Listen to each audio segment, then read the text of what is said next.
Materi selanjutnya yaitu penggabungan badan usaha.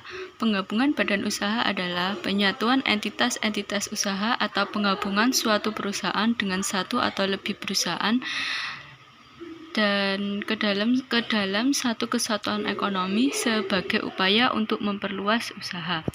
Sifat penggabungan usaha yang pertama, integrasi horizontal, yaitu penggabungan perusahaan-perusahaan dalam lini usaha atau pasar yang sama. Jadi intinya masih dalam satu bidang yang sama. Yang kedua, integrasi vertikal, yaitu penggabungan dua atau lebih perusahaan dengan operasi yang berbeda secara berturut-turut, tahapan produksi atau distribusi yang sama. Yang ketiga yaitu konglomerasi, artinya penggabungan perusahaan dengan produk atau jasa yang tidak saling berhubungan dan bermacam-macam. Jadi tidak pada satu bidang yang sama, seperti halnya berbeda bidang antara seperti pabrik obat-obatan dengan pabrik kardus. Selanjutnya yaitu bentuk penggabungan usaha. Ada dua macam, yaitu yang pertama merger, artinya terjadi ketika sebuah perusahaan mengambil alih semua operasi dari entitas usaha yang terpisah. Yang kedua yaitu konsolidasi, artinya terjadi ketika sebuah perusahaan yang baru dibentuk untuk mengambil alih aktiva-aktiva dan operasi dari dua lebih entitas usaha yang terpisah, dan akhirnya entitas yang terpisah tersebut dibubarkan. Selanjutnya yaitu penyebab penggabungan usaha. Yang pertama, manfaat biaya atau cost advantage. Seringkali lebih murah bagi perusahaan untuk memperoleh fasilitas yang dibutuhkan melalui penggabungan dibandingkan melalui pengembangan. Yang kedua, resiko lebih rendah. Artinya membeli lini produk dan pasar yang telah didirikan biasanya lebih kecil resikonya dibandingkan dengan mengembangkan produk baru.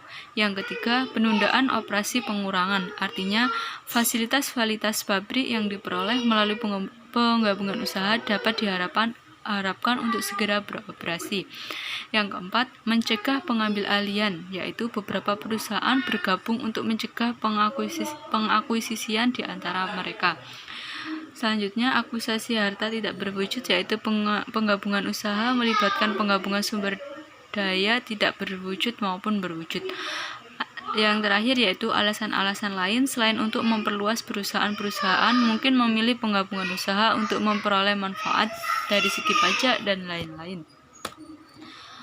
Materi yang kelima yaitu joint venture. Joint venture merupakan usaha bisnis yang dilakukan oleh dua entitas bisnis atau lebih untuk periode waktu tertentu dengan tujuan agar perusahaan yang memberikan kekuatan ekonomi kepada perusahaan induk mendapatkan keuntungan secara bersama-sama.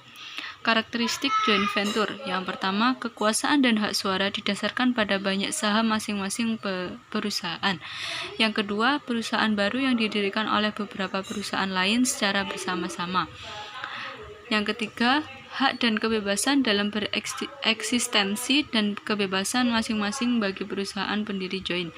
Yang keempat, antara masing-masing partner perusahaan yang berlainan menanggung risiko bersama-sama. Unsur-unsur yang terlibat dalam joint venture yaitu kerjasama antara pemilik modal asing dan nasional, membentuk perusahaan baru antara pihak asing dan nasional, dan terakhir didasarkan pada perjanjian. Perbedaan joint venture dengan partnership atau kemitraan. Joint venture merupakan penggabungan beberapa entitas bisnis yang berbeda atau masing-masing dapat berbeda jenis badan hukum menjadi entitas baru. Jadi awalnya beberapa perusahaan dijadikan satu untuk menjadi satu perusahaan baru. Sedangkan partnership merupakan entitas bisnis tunggal yang dibentuk oleh dua orang atau lebih.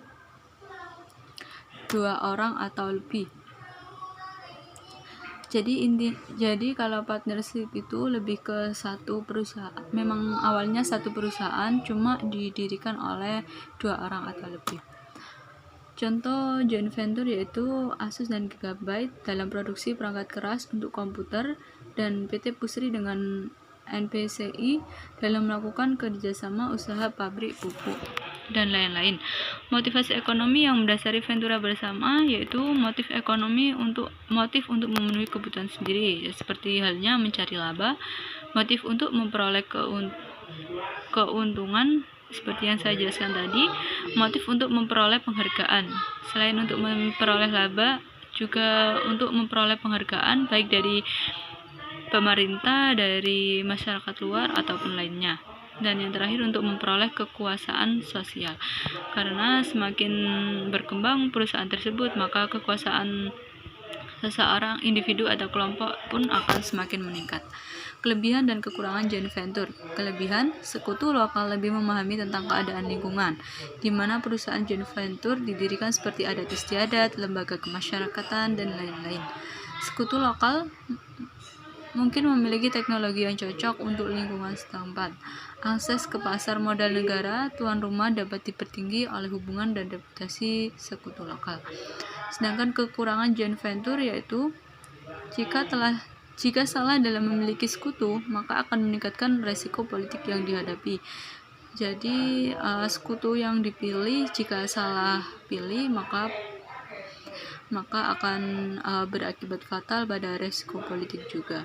Yang kedua, adanya harga transfer produk atau komponen akan menimbulkan konflik kepentingan antara kedua belah pihak. Dan terakhir, dapat terjadi perbedaan pandangan antara sekutu lokal dengan perusahaan. Yang ketiga ini lebih sering sih untuk perbedaan pendapat yang kurang saling memahami, akhirnya terjadilah seperti kayak perpecahan. Dan materi yang terakhir yaitu konsolidasi. Konsolidasi merupakan berdasarkan pasal 1 angka PP nomor 27 tahun 1998, konsolidasi adalah perbuatan hukum yang dilakukan oleh dua persekutuan terbatas atau lebih untuk meleburkan diri dengan cara membentuk suatu persekutuan terbatas baru dengan masing-masing perseroan terbatas yang meleburkan diri menjadi bubar. Prosedur konsolidasi. Yang pertama, periode laporan konsolidasi. Laporan konsolidasi merupakan kewajiban yang ada pada saat pengendalian telah tercapai. Biasanya laporan konsolidasi dibuat 1 tahun sekali atau 12 bulan tepatnya.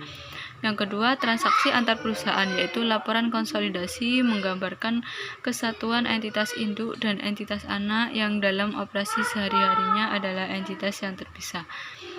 Prosedur penyusunan laporan konsolidasi yaitu disusun dengan menggabungkan laporan keuangan entitas induk dan laporan keuangan entitas anak. Di sini dijelaskan bahwa rumus laporan konsolidasi yaitu laporan entitas induk plus laporan entitas anak dikurangi akun antar perusahaan.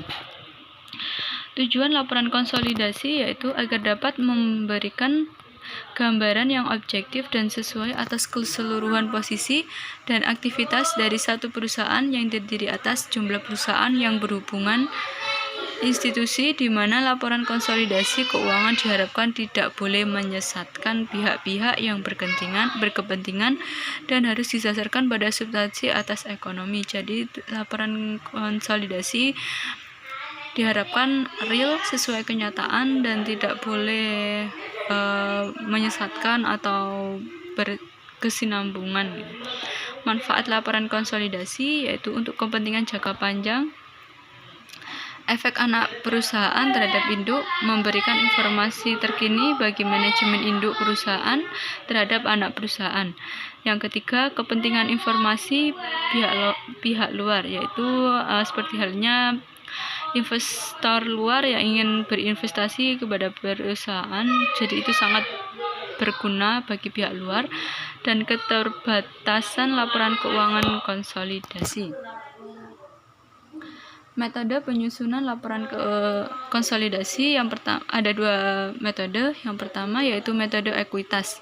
Pada dasarnya memandang investasi induk perusahaan terhadap anak perusahaan sebagai suatu penyertaan modal, sehingga aktiva bersih anak perusahaan berubah karena kegiatan operasionalnya secara otomatis akan menyebabkan perusahaan pada nilai investasi induk perusahaan data. Yang kedua yaitu metode harga perseroan, yaitu dipakai untuk mencatat investasi saham-saham anak perusahaan, maka hanya dividen atas saham-saham tersebut yang diakui sebagai pendapatan oleh anak perusahaan. Jadi Materi-materi tersebut dari 1 sampai 6 materi tersebut adalah materi resuman yang telah saya sampaikan untuk memenuhi tugas akuntansi keuangan lanjutan 2. Apabila ada kurang lebihnya materi yang saya sampaikan, saya mohon maaf yang sebesar-besarnya. Sekian dan terima kasih. Wassalamualaikum warahmatullahi wabarakatuh.